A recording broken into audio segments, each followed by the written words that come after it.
All right, coming in with the people's elbow. The Wrestling Council is live. Welcome, everyone. Thank you. We love when you come back here each and every week. Just throughout the three channels that host this podcast. Whew. But let's go around the table and introduce everyone. I think underneath me, if you are looking underneath me, yeah, I'm right on. Oh God, that just sounds bad. I'm right on. On your left. Okay, this isn't sexy party, man. No, it is not. But under, down below there, the man with the plan, Mr. Boogie Bentley. How are you doing, Boogie? Oh man, I told you guys. I just woke up. Man. Crown Jewel put me to sleep. My wife's like, "You got to wake up. You got the Wrestling Council." And man, I poured a huge rum and coke. I slammed it. We're here. Let's talk wrestling. We got so much to discuss. Cheers. Oh yeah. All right. Now, next on the side here, man, my homie, my brother from another mother, the third member of the Wrestling Council, Mr. Yuli Carla. How are you, sir? Pretty good. How's it going, everybody? I am excited to talk about this. All right, I'm not really excited to talk about the Crown Jewel. I don't know. I wrote a lot of notes, like I showed you guys earlier. So I mean, I have thoughts, and continue on, please. All right. So right up above Yuli, again, sounds suspect as hell. But we have a new guest, in our obligations to kind of add another chaser to the mix and liven things up. Please welcome Comic Book Bob. How are you, sir? I'm good, man. I'm ready to talk some wrestling. There was a lot of it this week. Oh yeah. I can tell you're ready. You ready to man? Like, all right, so let's get into it. There's so much that we can talk about. So let's. I caught a little Impact. I caught some highlights of NXT. I was watching NXT on like YouTube videos and stuff like that, and obviously I suffered through SmackDown. Can I ask you a question really quick? Yes, please. On the subject of Impact, how did you actually end up watching it this week? I mean, you don't have to get like into the specifics. Yeah, it's you have to have. Just to let everybody know, I watched it on Twitch. They aired it, and they also air on Twitch. Mm-hmm. And then you can go in their videos and check out the stuff that aired before. And in the commercial break, Melissa Santos hosts it. Oh, that makes it worth going to Twitch instead of Access TV.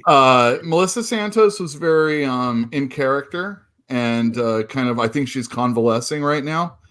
But she was talking about this, at least on this episode, and like you said, that's a reason to watch it. Yeah. This was their first week on Access TV, right? Is that why they were hyping it up, making a big deal out of it? I think that's why. Yeah, it is the debut. No matter what they do, it doesn't matter what they do. Look, there were some good matches. I watched Impact. There were some good matches. And Impact's one of those things where I kind of float back to it every 4, 5, 6 months. And I try to watch it, and then I say, Impact sucks. Same old Impact. Yeah. It's the same old Impact. It's been years for me. They have so much talent. So much talent. Yeah. Sammy Callahan is so talented. Brian Cage is talented.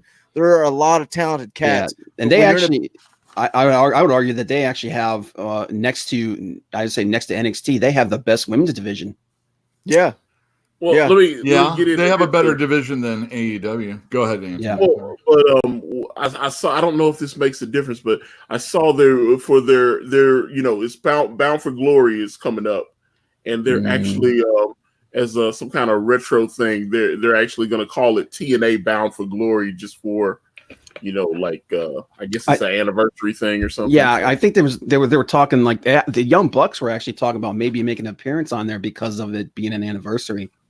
They better be put over to the moon. I thought they just finished Bound for Glory. Was that not the pay-per-view they just had? Well, a couple of days ago when I saw they were running that, they were like, "Oh, we're going to call it. We're going back to our roots. We're going to call it. We're not afraid of the TNA name." So if it's already aired, I mean, they were. I was seeing I was like, "Oh, okay." Yeah, maybe I'm wrong. I thought they No, just had it a may pay-per-view. have just happened. Actually. But they are. Antonio's right. They're doing some type of throwback thing because I saw that too. The Bucks talking about coming back as Generation Me. People talking about the Motor City Machine Guns. Look, at the end of the day, it's like NXT. NXT is huge, talented roster, but when you look at it, it looks like a Ring of Honor show. It looks Bush League, and Impact look even worse. Impact really, and Ring of Honor is in a lot of trouble, man. They'll never make it. AEW will bury Ring of Honor. Yeah, especially now that so much of their talent, their contracts are coming up, like Marty Scurll. Like you know he's going to be with his boys, man. Oh yeah, he's going to AEW. There's no doubt. He'll be. I said that a couple weeks ago. That's the first guy that's going to show up in AEW. They better treat everybody like gold in NXT, as far as I'm concerned. Oh man, because it'll be over. People are going to be leaving. It's coming. It's going to be guys from NXT, guys from the main roster. You already got Randy Orton teasing it. I still don't see that happening. I still don't see it happening, but he's teasing it. You talked about we talked about the little tease that Randy Orton put on his Instagram last week. Now I've seen a couple of people making videos about that. It was Ryback talked about it on his channel, and Booker T's got a wrestling podcast, and so he talked about it. There are definitely people that are like, is he leaving? What's going on? So I'm interested in that. I'm gonna tell you what, man. I think X-Pac kind of led the charge in this a little bit. Yeah, I saw him too. I forgot the golden calf is no longer sacred. Okay. I'm pretty sure that they're going to figure out a deal and get Randy re-signed. But if they don't, I would not be surprised. Well, he's over immediately. If they don't sign him, then he'll take anything to do it. Because I'm going to tell you what, it's just like you're seeing more and more voices coming out, and they're not afraid to say what they're really thinking. And the messages and the message is not good. They're saying the WWE product is struggling hard. And when it's not that, it's horrible racism stuff. Yeah. And you go get into that? Oh man! If you want to wait till the crown jewel, I have a moment where I can bring it up again. Yeah, but I don't know. Let's just talk about it, man. Just the one thing I just want to say, though, that to encapsulate exactly what the situation is. When you look at WWE and realize that their biggest product, their biggest thing right now, which is Becky Lynch, was an accident. Yeah, that speaks volumes. Yeah, it was a heel turn, and the crowd ate it up. But how many times does that happen? Look what the New Day did back when they were trying to make them heels. And they just continued to get over and get that crowd support. And again, an accident. And now they're huge. The New Day is huge. An accident they tried to kill. Yeah. That tells you where their mindset is, and then exactly what the problem is. But let's talk. I want to talk about this friggin' this situation, man. Oh my God. you will know, though. You will know if the WWE is trying to kill your career if they make you call yourself the Funkasaurus and put a theme song going. Shorty G. My mama. Yeah. Shorty G. Shorty G. Over the world. Everybody rolled their eyes. Everybody, when that name came out, everybody rolled their eyes so hard you could hear him hit the top of their head. And he's trying so hard to commit to the bit, and it's like, dude, this is not. I'm going to do a New Day thing. I'm going to make it happen. It's going to work. Don't you worry. With those basketball shorts, bro. It's like Moxley said, man. He's like, look, if this is what you want to do, I'm going to do it the absolute best that I possibly can, but it's not what I want. But look what happens, and this is the ADD Wrestling Podcast, but that's why I love it. Look what happens when you give John Moxley a live microphone and say, go out there and say what you want to say. That's the best John Moxley promo we have seen in forever. Dude, with Y2J and Moxley, they have the best two mic people working in wrestling right now. Oh my God, man. That was an absolute barn burner, man. Oh my God. Good. And dude, that Tony Khan stuff in the beginning of AEW, great. We always wondered when Triple H and Shawn Michaels were in a non-sanctioned match. What the F does that mean anyway? I mean, there's a referee counting 1, 2, 3. What is up? But in this, there is a delineation. There is an explanation. There is a reason for why a unsanctioned match isn't cool, you're not going to get a win. You're not going to get a loss. But all you're going to do is physically hurt someone. And he's like, I'm going to put it to him too. Yeah, it's basically like, no, we won't sanction this, but you can go out here and use our show and make us some money. Yeah. Yeah. And Kenny Omega's going to take the brunt of that. Oh my God. But I'll tell you what, again, like you said, ADD, speaking about promos, man, that Finn Balor promo. Yeah. That was really good, man. That was approaching CM Punk shoot promo stuff. When he's talking about how they used him, they basically fed him to the most over gimmick. He said, when you realize they're doing that, it's time to move on. But no, I love NXT. Yeah. But like, I love seeing Moxley come through the crowd, and I thought it was that whole deal. I also loved seeing the Rock and Roll Express kind of. Dude, when they got beat up, that was the greatest. It was kind of bittersweet because you're like, it's so cool to see him again, but you realize, man, we're getting old. I can see Ricky Morton anytime. Ricky Morton lives like 15 minutes from me. Oh, so really? yeah, he's right around the corner. So Ricky Morton, everybody knows Ricky Morton in this area. But I love seeing him on there. Yeah. But you know what? They used them so well. They used them to come out, give that little bit of nostalgia. And then they had someone come out and they had them put over a bad guy team.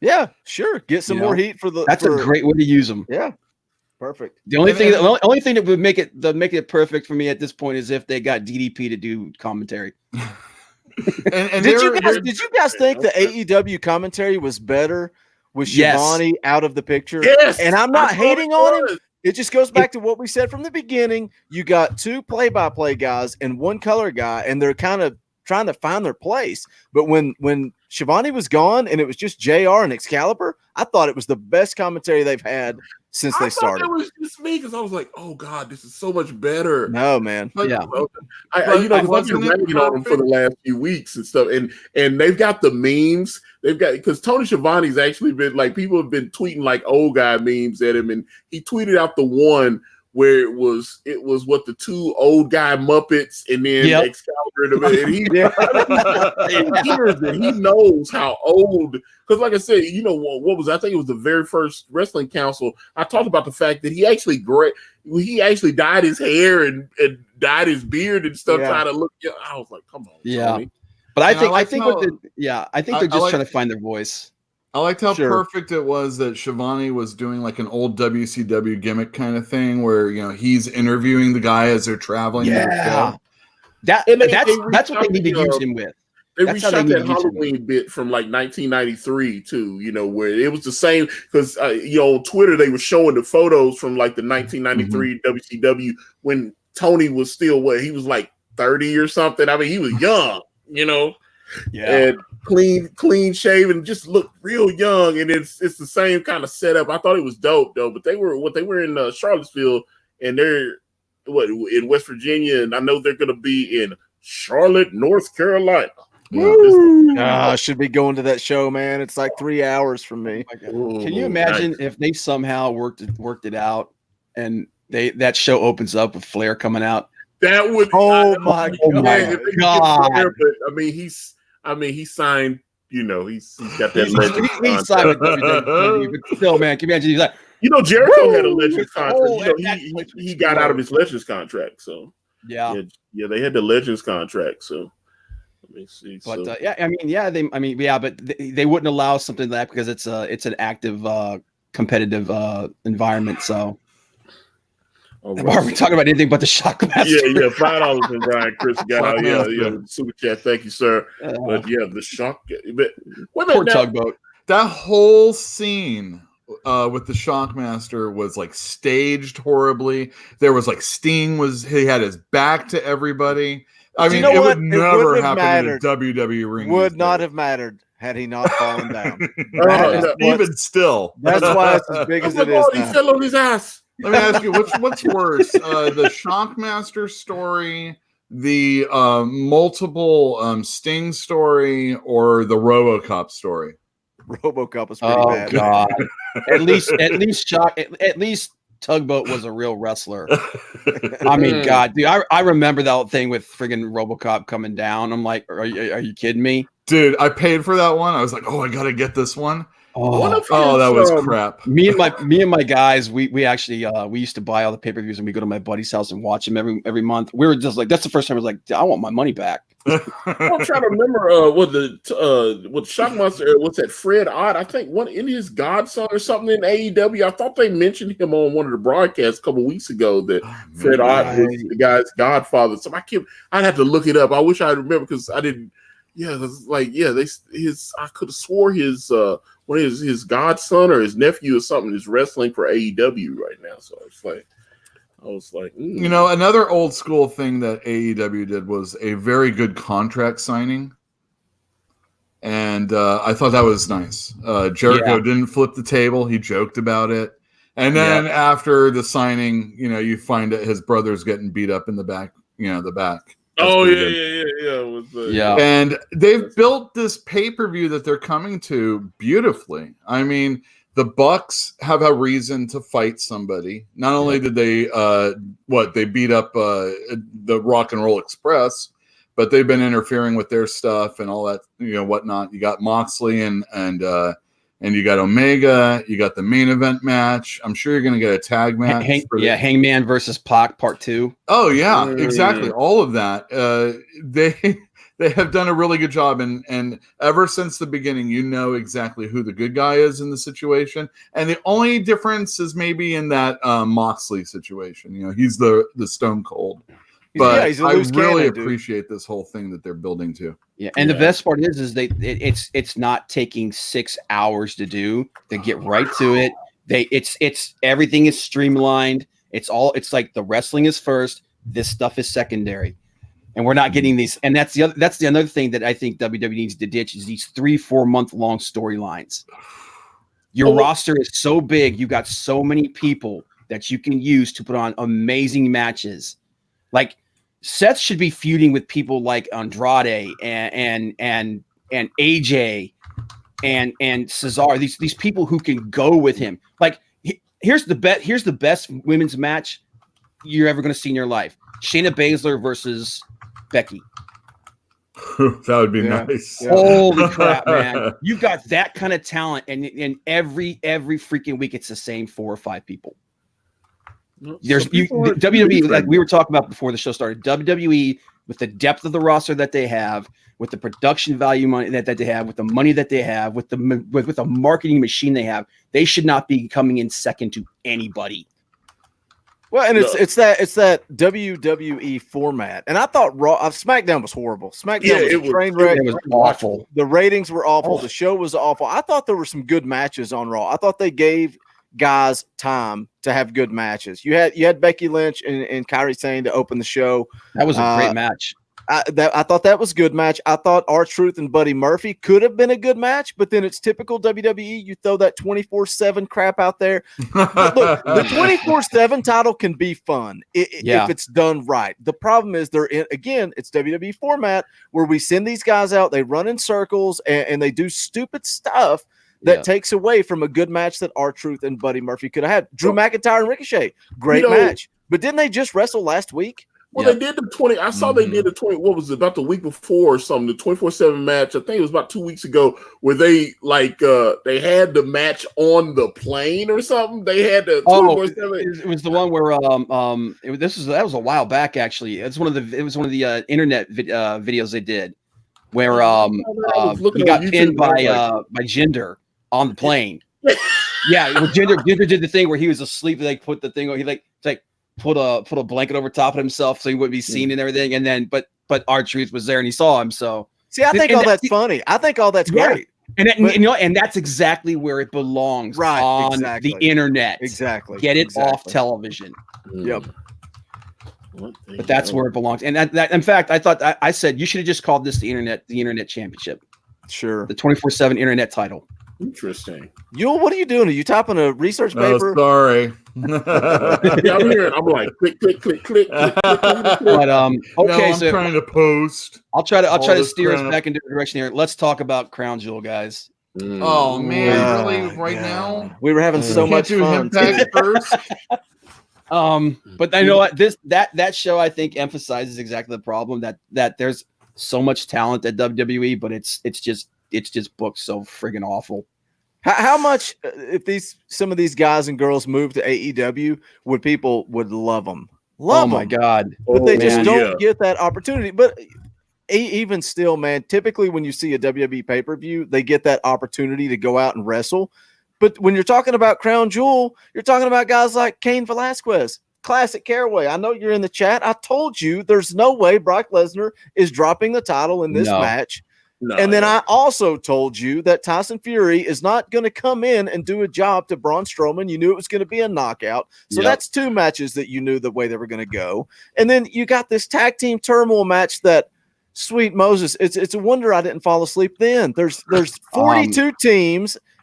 And they're all great, but you're coming in, you're doing a brief opening, you're doing a hot tag, you're doing a finish, and then the next team is coming in. None of these teams can be showcased. They're putting the wrong teams up against each other. We need Heavy Machinery versus the Viking Experience.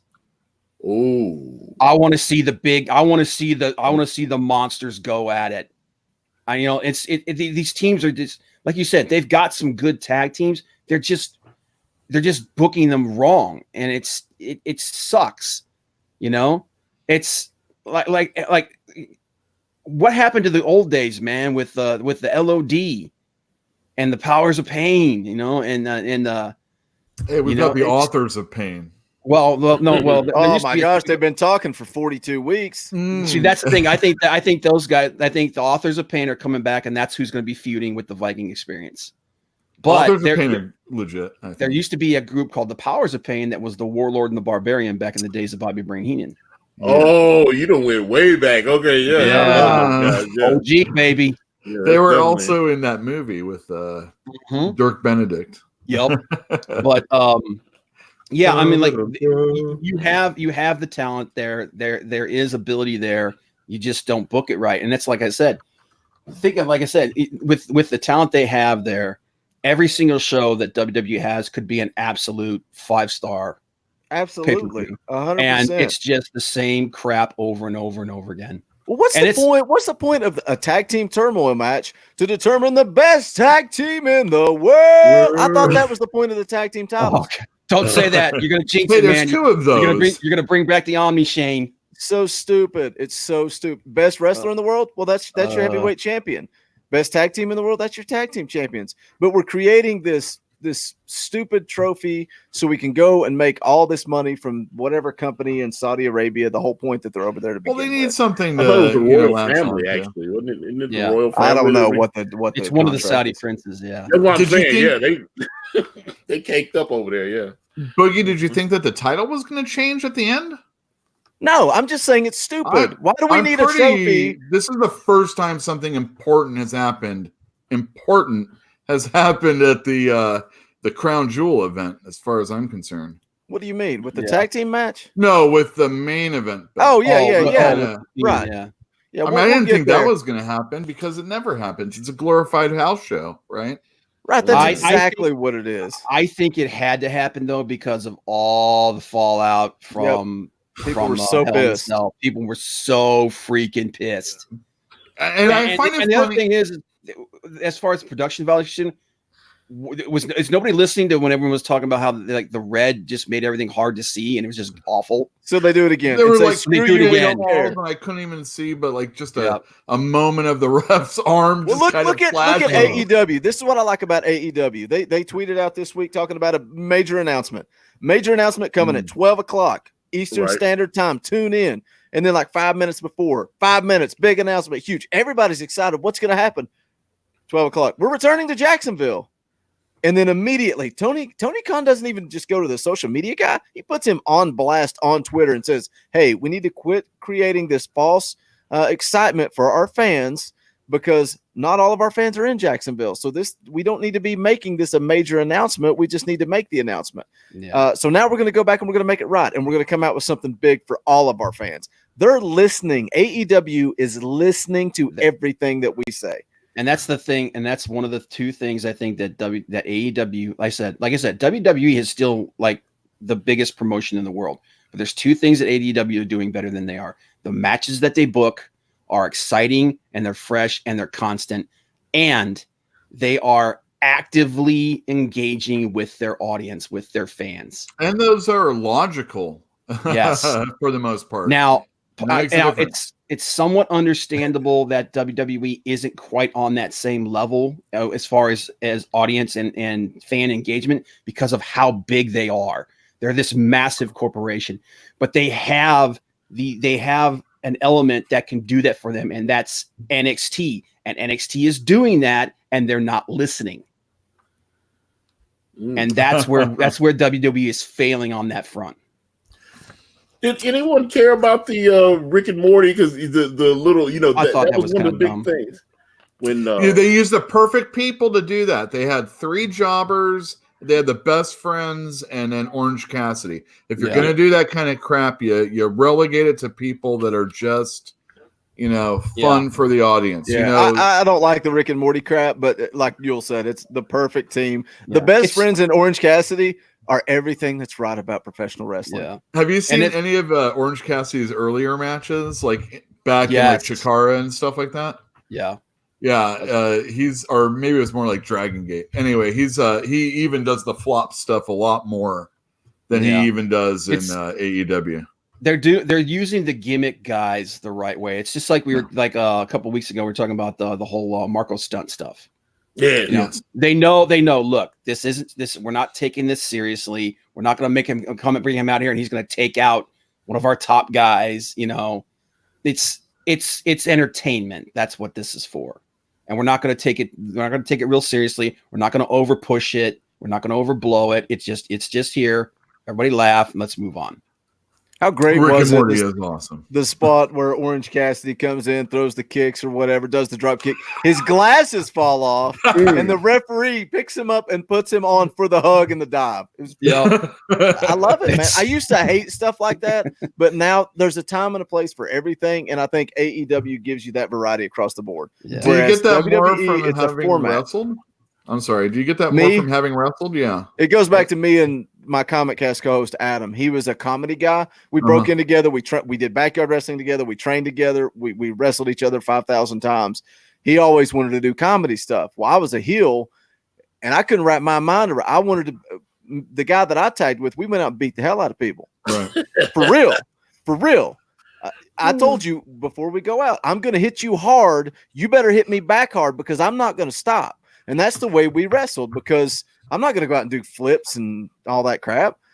So when somebody wanted to do a comedy, it does go back to when I broke into wrestling. That's how you put the comedy over, though, man. Is like you have the comedy. Somebody comes out trying to do something funny to the serious guy, and then the serious guy just absolutely mauls the comedy guy. I was also 18 years old, 19 years old at the time, so then the comedy guy. That's how you put the comedy guy over, man. It's like you have the serious guy just absolutely annihilate him. It's like, oh, come on, man, that's not cool.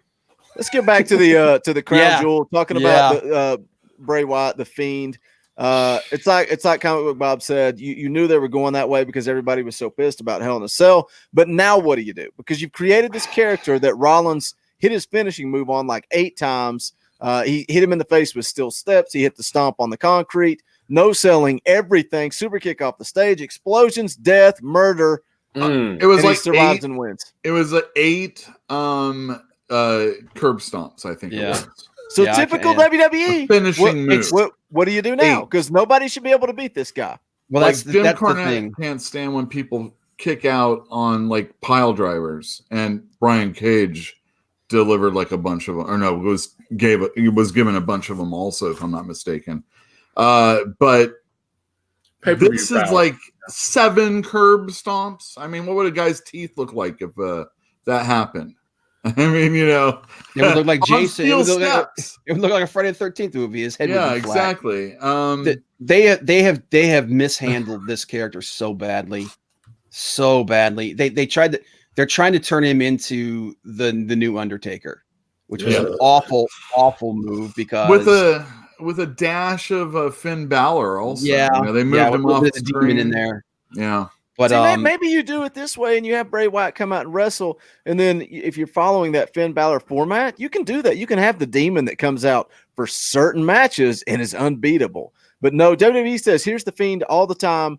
He can't lose. It's like Braun Strowman. They build up these monsters, And then once they lose, it's over. They have no idea what. Now they're jobbing to guys like the boxing heavyweight champion of the world. So it's a Ryback. Yeah, it's a Ryback type deal. Yeah. Exactly. What they should have done is this is the only big guy they have ever done right was Andre.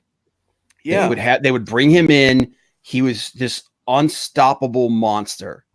And then when the big face finally managed to put him out, he went away again. And then he came back. That's how they definitely. That's what they should have done with the Fiend. The Fiend should be this thing that comes out every once in a while and just scares the hell out of everybody. But I mean, that's literally because he was in tremendous pain and couldn't wrestle that much. I mean, true. Well, yeah, but even back when he was. Wait, you talking about Bray Wyatt? It worked for Brock Lesnar too. That limited schedule for Brock Lesnar works. Yes, he feels that's special. him being an asshole and not wanting to wrestle. And I know, but it works for me as the fan. It works for me as the fan. If they really they screwed up right from the start by having Seth beat him. What they should have done is they should have gone with what the feeling and the angle that everyone was originally thinking was that he was kind of like a serial killer. You know, he's a mortal being, but he's just crazy, and that's how you should have used him. But now they're trying to build him up as this unstoppable monster. Like, okay, well, who's he going to fight next? Brock Lesnar, because that's about the only person that could beat him. Then how do you book your way out of that? It's like the freaking TV show Lost. You write yourself into a corner that you can't get out of. I want Brock Lesnar to beat him up. I want him to kill this guy. By the way, can we all talk about how awful that Cain Velasquez match was? Wait, you guys didn't like that? Is it a wrestling match or an MMA fight? Because there are no rope breaks. They're just letting them do whatever they want, apparently. And look, I love Cain. I'm an MMA guy. I love Cain Velasquez. But he needs to go. He needs to do what DDP did back in the old WCW days. Go to the friggin' school, stay there for about 2 or 3 years, figure your crap out. 2 or 3 years, and then come, dude. No, you go. You know DDP's story, right? No, but I'm saying, like with Cain Velasquez, we talked about him when they brought him out. They were trying to hype up the Crown Jewel match on episode 2. We talked about it because that was the debut of SmackDown, and I said, look. He clearly something's wrong with his knee because he came out kind of limping towards the ring and it just looked real bad. And we all agreed that was a bad spot. He did not look good. But I was like, oh boy, they both got paid $1 million, $2 million, whatever. That's the bottom line. He got paid. He needs to go back to day one jiu-jitsu because he dove right into a Kimura like a freaking idiot. See, that's the thing. Even when they did, that's what I'm going to say. I'm an MMA guy. I'm watching this and I'm like, this is awful. Like this makes him look unbelievably inept.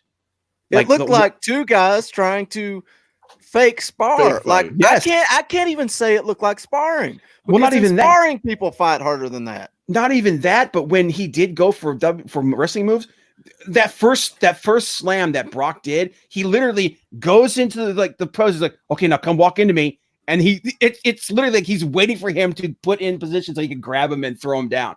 I'm like, did you guys not like get together and figure this crap out beforehand?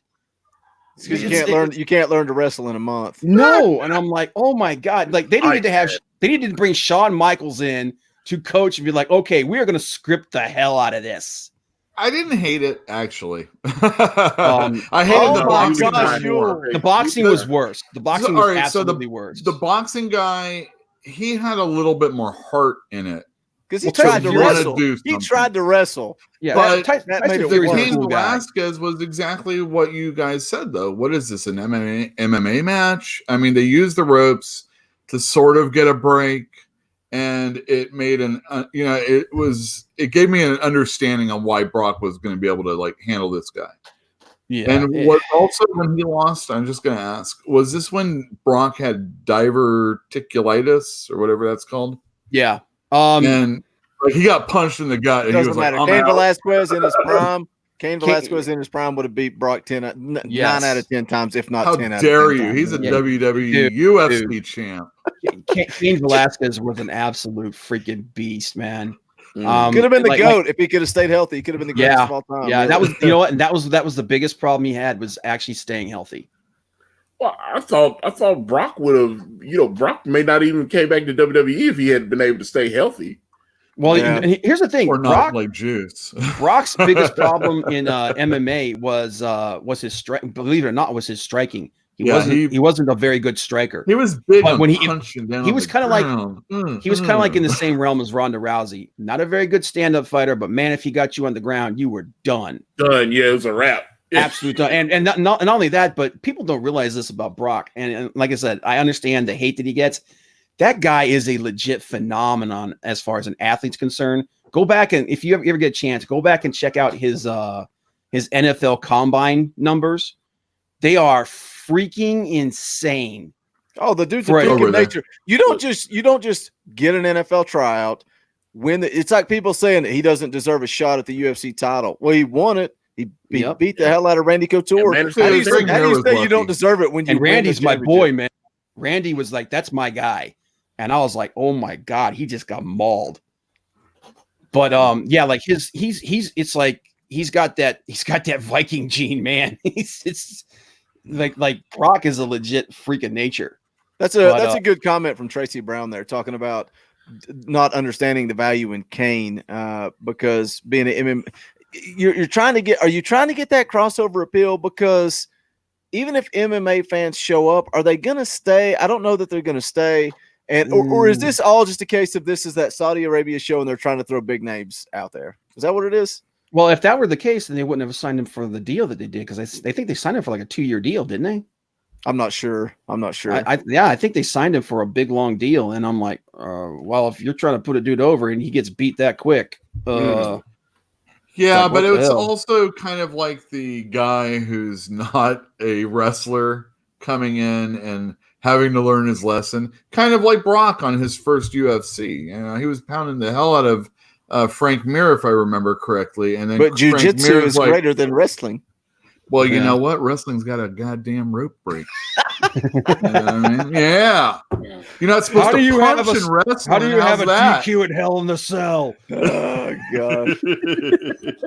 Well, apparently, what if there's a chair involved? I have no reason to grab your leg. The rope break because Brock and Kane were leaning against the ropes for 40 seconds.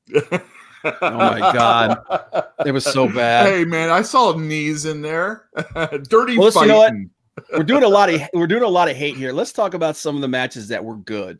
So you want to talk about Natalya and Lacey Evans?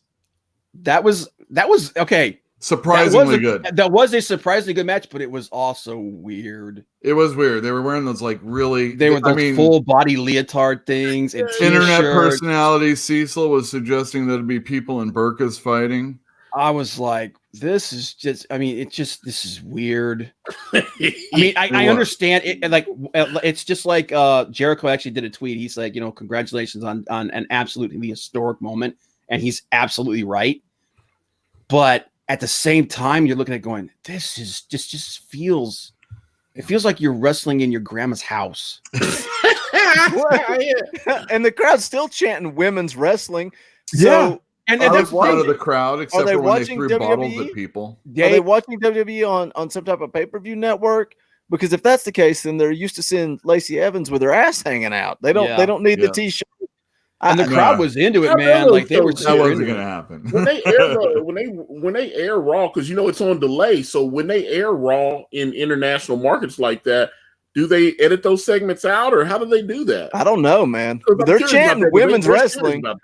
Yeah, I don't know how that works. Yeah, it's a big deal, man. It's a big deal. The first ever women's match in Saudi Arabia. That's a huge deal. I wonder what Vince or whoever's controlling the book for that. I wonder, did they go to the royal family? Like, look, this is what we're going to, because we got a lot of blowback the last time because we didn't have any women on the card.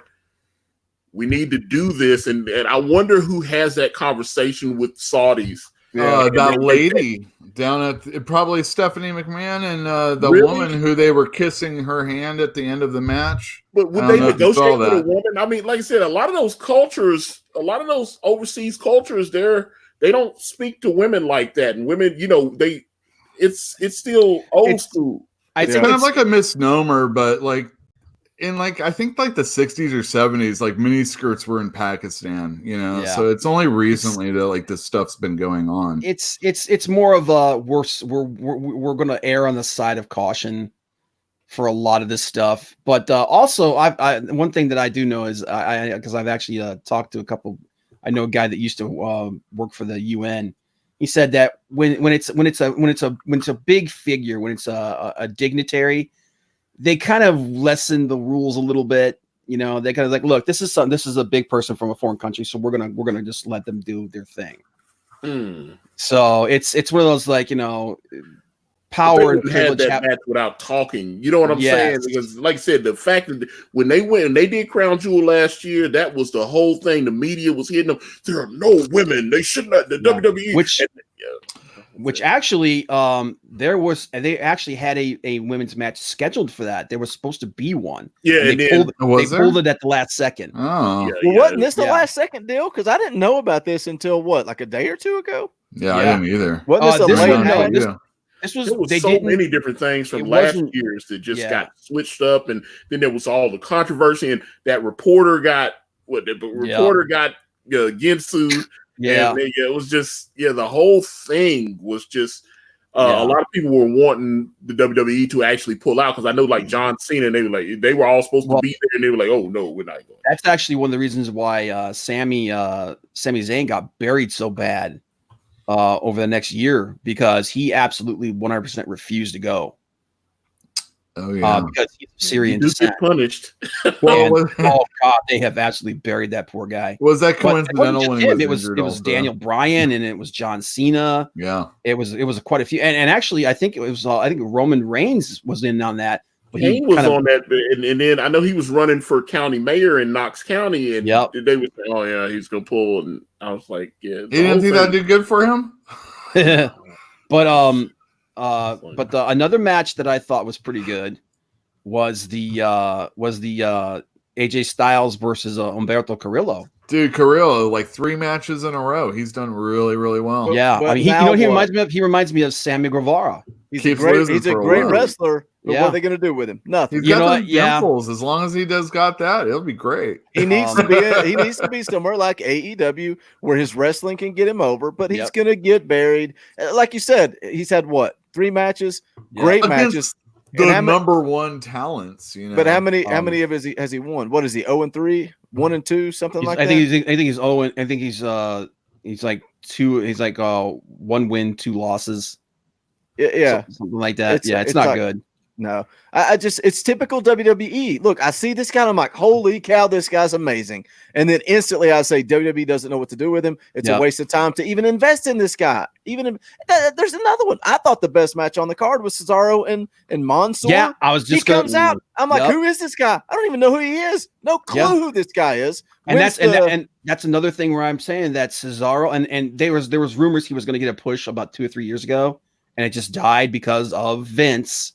Because he doesn't fit the Vince mold, but that's a guy that can really work, man, and that's a dude who should be in matches with Seth. Yep, that's what's right here in my notes. AEW in a couple of years with. Yes, I'm gonna tell you what. There's gonna be. I guarantee you, there's gonna be at least 3 people out of this group of 5 right now whose contracts are coming up. They're gonna be gone. I think the Revival are going. I think I'm almost 100% sure that Luke Harper's going.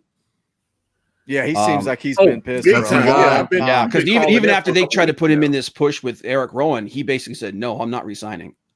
He's like, because he's remembering what they did to him. He's like, "Nope, I'm done." See, that goes back to the Randy Orton tweet and him trolling. I think the names he tagged in that tweet are the names that you're going to see go. I don't know that Randy Orton himself is one of the guys that's going to go. El Generico and AEW will be the biggest thing ever. I just want to say that. Yeah. Dude, if he shows up and he goes, "Ole!" that crowd will go in. Excalibur calling his matches. It's going to be genius. Sign me up. Especially considering how well luchadors go over in AEW, man, because they let them do their thing. Yeah. Wrestling. We want to watch wrestling, not bullcrap. Yeah. What about what do you guys think about the big 5 man, the team Hogan versus Flair match? I don't care anything about it. From the time they announced it, didn't care anything about it. And the promos they were doing, the little spots, and Ric Flair, he's they've talked about his money issues. He had actually filed a lawsuit against WWE just for the man, for the man trademark, and they threw him some money. Triple H called him, and he's like, Rick, what are you doing, man? It's so dumb. Yeah, it was like, I got 14 wives, man. I need money. Yeah, I mean, but that's the thing. I encourage anyone that hadn't watched Ric Flair's 30 for 30 when they would just talk. That's one of the best 30 for 30s I've ever seen. Ric Flair on ESPN. That was great, but it was also kind of sad. During that same year, you got the Andre the Giant documentary on HBO, and I was just, both of those are just 10 out of 10 to me. I thought they both did what they were supposed to do. Andre, I actually got to meet Andre when I was a kid. Oh, wow. Okay. He's like, I don't know if you guys remember this. You remember when they used to do actual signings at the mall? Oh, yeah. Yeah, it was at one of those. And this was actually. What's a mall? Yeah, what's a mall? Web malls like Amazon or something. But it was and that's actually where I actually met Ricky Steamboat too. Ricky Steamboat. Ricky's my boy, man. But I was just like I was about 14. I'm a big kid. I was a pretty big kid, but good Lord God Almighty. I used to remember that T-shirt they had where it was his footprint on the front of it. It was just a giant. It was just his footprint, and underneath it was his signature, Andre the Giant. I used to have one of those. All you got to see is his hand with a beer in it. His hand with a beer in it's all you need to see to realize how massive that man was. But he was such a sweetheart of a guy, man. Like he was talking. He's like I said, I was only like 14 years old. He's like, "Hey, how are you doing?" And it was like, and he's like, he'd like shake your hand. It's like his hand was like when you didn't see him getting a cramp or something. You say that we say this about big people. It's like, oh, they got hands like catcher mitts. His hands really were like catcher's mitts. It was like, good God. But let me get the super chat. $5 Canadian from Criminal Imagination. Earth to Cody Rhodes. Leave your car videos on YouTube. Car videos. I was like, did anybody else think it was weird that Cody and Dustin both get out of that nice posh plane wearing their suits, but they get into different cars? Well, that was because they were doing the. Well, I understand. I don't know. It was I'm going. Why are you getting into a different car? I can disagree with. I can disagree with Yule and argue here. I didn't like the contract signing at all. Really, I hate contract signings. They're so. Can you imagine if we were watching a UFC pay-per-view and they said, "Okay, we're going to put a table in the cage. We're going to bring two people out. We're going to sign the contract." No, but you'd have to buy a whole network to watch that. But you know what? And then I got to I'm going to pose for like 3 minutes and flash and whatnot. At least when they did this, it was like it's done, it's over, it's fast. Yeah. Unlike WWE who like tease it for like this is the big thing for the entire show. And it's always the main event. It's like it's like Raw, where the main event is Jerry Lawler talking about this freaking stupid storyline with Bobby Lashley and Rusev my God. that nobody wants to see. Oh, that was so painful. Nobody wants to watch that. Who does anybody want to watch that? Poor Rusev, man. It's just Vince McMahon playing with his puppets and laughing at people. That's another guy that I get the feeling that once his contract's done, he's gone, man. Yeah, he's out of there. They're gonna bury him though. He won't have much heat on him when. They're Mark Henrying him hard. Oh yeah. Well, are we saying Rusev or Cesaro? I can't remember which one we're talking about now. There's a couple of these guys that are getting just buried that are unhappy right now. They've been talking about them on all like the dirt sheet shows and stuff on YouTube. It's like I love listening to like Wrestle Talk. They always have all the good dirt. I love their channels like Wrestle Talk, and they got people calling them and stuff. They get the inside information. My favorite thing from that is nothing can escape the vortex of Baron Corbin's mid-card vortex. Nothing can escape the pull of Baron Corbin's mid-card vortex. I love that freaking bit, man. Okay, so we've been burying WWE for like the last hour. What do you want to bury Impact next? I have a question to ask. So Kofi came out to the ring and he was throwing pancakes today. Yep. And a lot was made about, and I didn't really understand. I mean, I know because I've been to a Sambo's before. I understand that there's pancakes involved. But he still came out and threw him, especially with all the stuff that we talked about earlier, or we were hinting at earlier. Let's talk about it. Oh, yeah. Is that his name? Is he NXT? Yeah, he's Myles. NXT. Yeah, he's NXT. You're talking about Jordan Myles, ACH. He had a tweet saying that, like, I'm going to let you all know, and I don't care, and I'm going to keep telling you until everybody pays attention. And he's all, they made this really crappy shirt for me. And it was like, when you tagged me in on it, I was like, it was cringe. I saw it immediately. I was like, let me just go ahead and put this out there for everybody to know. It's a work. And we're going to see a group formed called The Culture. We're going to have T-shirts that say The Culture. Is it a work or a work shoot? Could be a work shoot. Could be a work shoot. I mean, if it's 100% shoot, he's a moron. He is covered up. If it's all a shoot, he's an idiot because he is burning every single bridge he has. Dude, I'll be honest with you. I don't think it's a work. I think it's a shoot. I think he's part of this generation, this mindset that's where everything is offensive. Sometimes, like, with the right to censor and other groups like that, the WWE sometimes actually gets ahead of silly stuff like this. Yeah. And you don't realize until you look back. And it's like, some of the stuff today, you're like, fine, that's the right to censor. I better go back and watch those things because they're funny. They're what makes me wonder if it is a shoot is Steffi in the chat saying they were okay with it till he went after Jay Lethal. I don't think if it was a shoot, I mean, if it was a work, I don't think WWE would want him tagging people that are in Ring of Honor. He's tagging a guy that works for Pro Wrestling Experience, which is right over the mountain in North Carolina from me. Great company. And the guy that he tagged is already doing this type of a gimmick. So that makes sense to be tagged. But I just don't know that if it's a work, WWE wants him tagging all these different people like that. But then again, if you're going for that realism, so I don't know. And Cedric Alexander's wife took it and ran with it. I don't know if you guys know who she is. He is an NXT guy, and NXT guys play a little bit looser with the rules. Mm-hmm. Well, one thing I saw on Twitter is when he first tweeted out MVP, I noticed MVP was one of the people going, "Hey man, call me. Let's talk." He's like reaching out to him. He's spoken. Now that's one of the things. MVP has spoken about he felt like there were a few racial issues during his time in the WWE. Although he was very shocked. He had some high praise for Stephanie. He liked Stephanie McMahon, but there were issues there. He talked, there were issues with The Rock.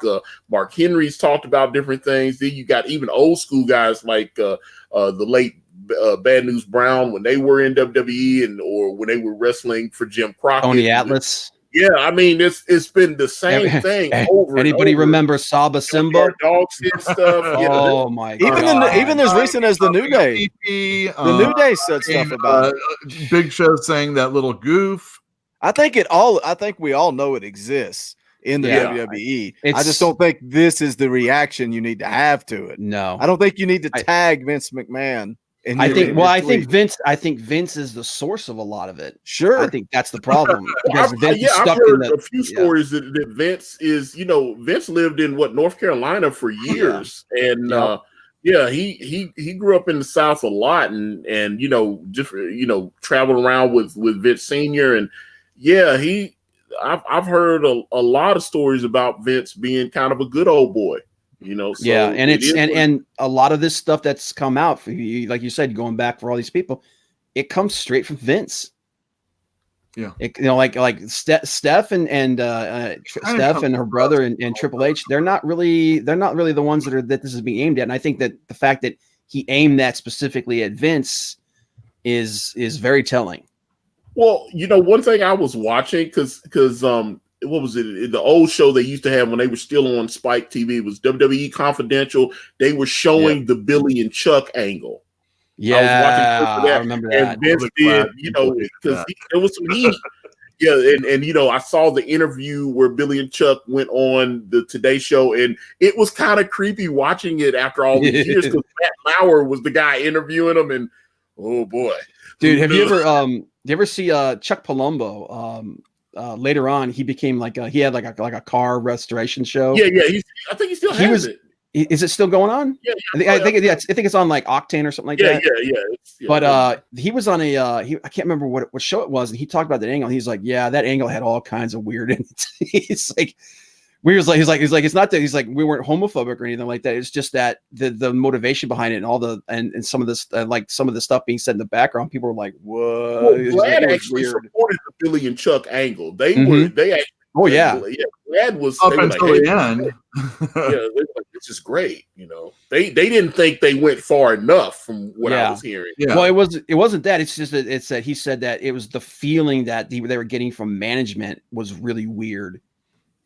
Like it was almost like management was like, yeah, we want to do this, but we want to kind of keep things at an angle here. And he said, and a lot of that just came straight from Vince. I'm not defending Vince here. I'm going to play devil's advocate for the Jordan Myles situation. Do you think Vince ever even saw that T-shirt? Yes, because I think Vince is a micromanager. Final for NXT. If it was a WWE shirt, maybe. I don't think he ever saw it. I bet Vince is not hands-on with NXT. That's Triple H's baby. Yeah, but he is very hands-on with anything that involves merchandise. That's the exception to the rule. I found it funny that who's the big tall black guy with the bald head? Titus O'Neil. Titus, he came out and kind of said something like pro WWE, but he was the guy that hugged Vince. And got fined like 3 months off TV. Yeah, dude, he got his butt. There's another guy that got put in some weird angles, man. I agree with Tracy Brown. Vince McMahon doesn't even know who the hell Jordan Myles is. He probably doesn't, but like I said, like when it comes down to like, and again, like his involvement in like whether or not in this stuff is probably very minimal at best. But I do know that when it comes to merchandising, his hands are all over it. Yeah, that's why I was like, you watch those old documentaries like Beyond the Mat. That's one of the big things. They showing the toys. They was like, that was the whole. Remember Beyond the Mat? He was like, oh, we're 1 and 2 going back and forth with South Park. He was very aware of the numbers and trying to make sure that they maintain a presence in those places like Walmart. But you're talking about a major deal versus developmental for a small guy, probably his first T-shirt. But they're all trying to make sure these guys are able to come to the main roster. They're trying to, I don't know. But you also got to remember that this is the same guy who is so merchandise minded that Moxley was talking about, like when they wanted him to say pooper scooper, he's like, please don't make me say that because I'm gonna end up walking. Because it's gonna turn it into a prop. And because he's like, I'm gonna put that on the action figure. So funny that interview with Jericho talking about how long it took Moxley when he was like, I've got to go to Vince, and it's like it's an all day ordeal to try to get something changed. Yeah, and you can tell he didn't care because anytime he had to show up to like the Hall of Fame, he was drunk. Yeah, those are funny interviews too, by the way. Yeah, Ron Simmons, first Black WCW World Champion. Yeah. There you go. One word pony. Damn. Exalt Butch Reed, baby. Damn. Oh, what's that? Doom? I saw him. Andre the Brothers Giant, Doom with Teddy Long. I saw him wrestle. Yeah, he's giant. He really is. I'll tell you what. We were talking about NXT earlier, man. That was an awesome opening this week. Yeah, that opening, those ladies. You mean the ladies? Music, or? Yeah, the lady. Well, it was the mute. They had the live performance. Oh yeah, Poppy, right? Yeah, that live performance was awesome. That was a great way for Io to come down to the ring because Io came down with that just shrieking thing that she's doing now, and it just fits so well with that. But, that was a great match too. That was a really good match. I thought that was the hardest hitting match of the week. Did this not feel like a takeover? Because you had Asuka and Kyrie come in on this. Yeah. Well, they were setting up for takeover. And God, man, the ladies just tore it up. Yes. It was so good. I was so proud of all of them. And the cool thing is, another one of the areas that AEW I think are really working to try to shore up because that's where they're kind of weak is their women's division. But I think they're kind of trying to do it the same way that the AEW's done it. They're trying to farm it. They're trying to build it up. Yeah, and they're trying to create something like what they've got in NXT. NXT, hands down, I think has got the best women's division of all. Yeah. I thought AEW had a good women's match this week with Yeah, that. it was a good one. Shanna and Sheeta. Sheeta's great. I love Yes. Sheeta. The girl she wrestled, I'd never heard of before, but oh my gosh, I fell in love with that girl. That was a great. It was a good match. It wrestling almost went match. time limit. And it went long too. And I was kind of wondering if it was wasn't going to be a boring. draw. Yeah, I was wondering if it was going to be a time limit draw, but just a great match. You didn't know who was going to win. Somebody's saying AEW needs Tessa Blanchard. Yes, they do. Oh 100%. God, man, that's one of the things I think that their women's division really needs is that one wrestler to put them over. I mean, they need someone to play off of Britt Baker. Would Sasha Banks be the one? Because there's a lot of rumors that she's always looking to get out. Sasha just signed a big deal with WWE. Oh, she did. Yeah. Yeah, because they thought she was going to go to AEW. Yeah. Yeah, and how much of that? How Exactly. much of that are we going to see? Playing for money. Yeah, well, that's what I said. Some of these guys that are quote unquote unhappy now, when it comes time, they're gonna back the Brinks truck up just so that they don't get to go on AEW television. They already did that. Like they're the word coming out of the backfield is that Vince, despite what he's saying, he's taking this seriously. The AEW threat is being taken seriously, and now the New Japan threat that's being taken seriously because New Japan is looking to move in hard on the North American wrestling. Are they going to do that with Ring of Honor? New Japan had some kind of they've got some kind of arrangement with AEW. I thought they do, but they don't, and it's been kind of strained as of late because a lot of talent bounced, and then there was this deal where like, okay, well, we'll still use guys here and there. But then there was the big thing where they're like, well, you can't schedule a wrestler on a show if they're in a show in North America at the same time, and that's the reason why Mox got stripped from the John Moxley was stripped of the United States title in New Japan was because of some appearance issues. But New Japan has announced that they are moving in hard to start pushing the product in North America, and they're looking to like kind of build a North American branch. I don't think it's going to work. They did a lot of stuff with Ring of Honor that was good, but it didn't get the eyes. AEW has already beat you to the game. AEW is going to put Ring of Honor out of business. Impact Wrestling is going to be lucky to stick around. Looking at what they did this week, they're going to be lucky to survive. AEW is doing it right. They got a money man. It's big. It's special. Yeah. New Japan. I like New Japan. I just don't see them having success in the United States. If anything, I think it'll end up being kind of like a failed experiment. Yeah. Because I know that they're looking into it very, very carefully and very hard, but they haven't really committed a whole lot yet. So I think they're going to kind of test the waters a little bit, and if it doesn't look like there's any kind of purchase there, they'll just back off. Right. But Did you guys like Ken Shamrock? What's that? Did you guys like Ken Shamrock?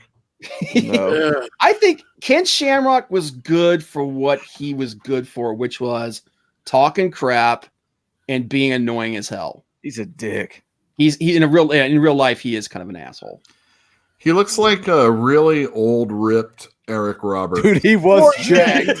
He just, oh God, I saw some of that. I'll tell you what, man, in early UFC though, he was a bad dude. Yeah. What about RVD's promo? Do you guys remember that?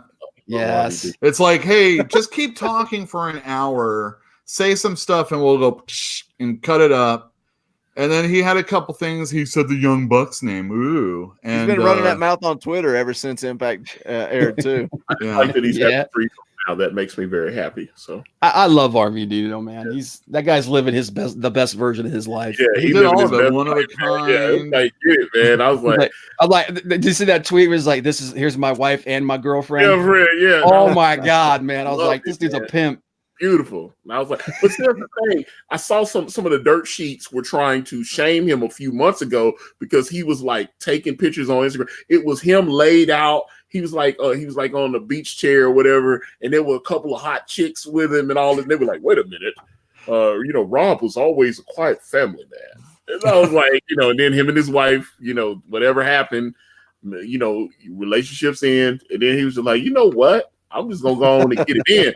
I like that, man. I love it. I see it, and both of the chicks are hot, man. I was like, get it, man. I'm not a hater. Get that. Do your thing. I just love the fact that the guy used to come and wrestle stoned.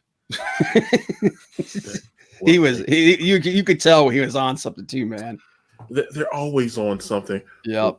Guys. Well, that's one of my favorite Eddie stories that Chris Jericho told when he. I don't know if you guys ever listened to the Jericho podcast. Oh, I do. When he talked the first time he met Eddie, and Eddie was just freaking blasted, and he was like, and he's like, Eddie had these massive traps, and he come and go, "What's up?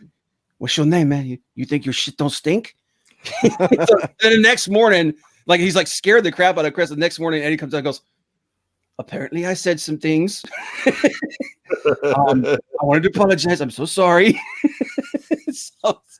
And then it was also like DDP told us another story where he was talking about their match, and he's got Eddie there at a tie up. He goes, "Are you bombed?" And Eddie's like, "Kind of." So at the end of the because he got missing the spot. And finally he just took Eddie down for it, and then in the back Eddie came buzzing. He's like, "What's that about?" He goes, "Before you say anything, calm down. I want you to look at the notes because DDP would like write down the notes of everything they're supposed to do, and he would also film it on video." And he goes, "Okay, right here in the notes, you're supposed to do this. Watch the video." And then Eddie watching, he goes, "I'm so sorry." Eddie was an awesome dude, man. Well, all right. Well, guys, we're in overtime now, so let's get some parting shots in here. What are we looking forward to going into the next week as far as these wrestling programs? For me, AEW and NXT, man, and hoping to God that somehow WWE gets a rush of brains to the head. Well, we're getting ready to go into what was it, AEW's first pay-per-view since they launched the TNT show. This is, what Chris Jericho, Cody. I'm looking forward to that. I think I'm interested in seeing how this one. I mean, they've done a few pay-per-views before the launch, but this is, like I said, this is the first one since the TNT launch. So this one just feels like. It actually feels like the first one to me because it's got all the press on it. So I'm curious. I'm looking forward. What's that's on November 9th, which will be Chris Jericho's 50th birthday. Wow. So, yeah. So I'm looking forward to see La Champion and little bit of the bubbly. Yeah, a little bit of the bubbly. I got to get one of those shirts. I love that. Boogie, what's going on, man? What about you? That's it, man. AEW is it for me. I might try to sneak in some Impact. It's like I said, I cycle in every few months, and they didn't do enough this month to bring me back. When you've got this much wrestling to watch on a weekly basis, you better deliver. And I don't think Impact Wrestling delivered. So I'm stoked, man. I'm ready for Full Gear. I'm gonna have my hands full because UT, the Vols play that night, so I've got to watch UT. I got a podcast after. Find a way to watch Full Gear, but I'll get it in. I'm stoked. I'm stoked for Full Gear. I gotta get caught up on the NWA videos that they've been doing, that they've been putting out, where they did the studio videos like in the old days. Yeah, for me it's nostalgia. It's not good enough to bring me back. It's kind of like Impact. It's like I got X amount of time in a day, and I can't watch 40 hours of wrestling a week. Well, that's why when they were doing NWA, when they were calling it NWA TNA, that's why they dropped it, because they got tired of they weren't making that much money as a promotion, and they were having to pay a licensing fee to NWA. And so they were like, we can still do the show without calling it NWA. We just call it TNA. And so they stopped. But as someone that grew up with the old NWA and seeing Ric Flair and all that, I kind of missed it because I was like, it kind of lost a little oomph. But it is nostalgic with that whole studio setup like that. But it's a little interesting. But like you said, I think they need to do something to really catch interest. All right, guys. All right. Man, this has been great. The audience has been amazing. Fantastic. Whew. Hit the like button and subscribe to Antonio's station. Yeah, well, yes. Channel. Please definitely do that. We are on Boogie's channel, the SMB network next week. If that's not correct, and then we'll switch over to Yuli.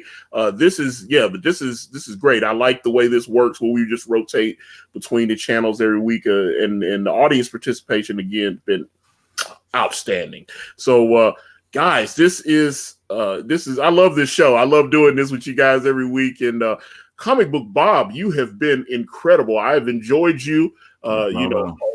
Thanks, man. I know you could definitely come back again another time. Dude, I'll extend the invite now. You want to join us next week on my channel? You're more than welcome. I'm there, man. I will make it a point. I'll save the date. Yeah, all right, man. This is good because, like I said, I thought you brought a lot to the table there, brother. So I was his voice almost remots me of Meltzer, Dave Meltzer. I'm kind of like, we got our We'll own beat Dave the Meltzer. melts. Yeah, I apologize because I know that I have a tendency to push things off on tangents, man. Because this is one of the subjects I get really passionate about. Yeah, man, the Wednesday night wars are hot. I mean, I think they're legit, don't you guys?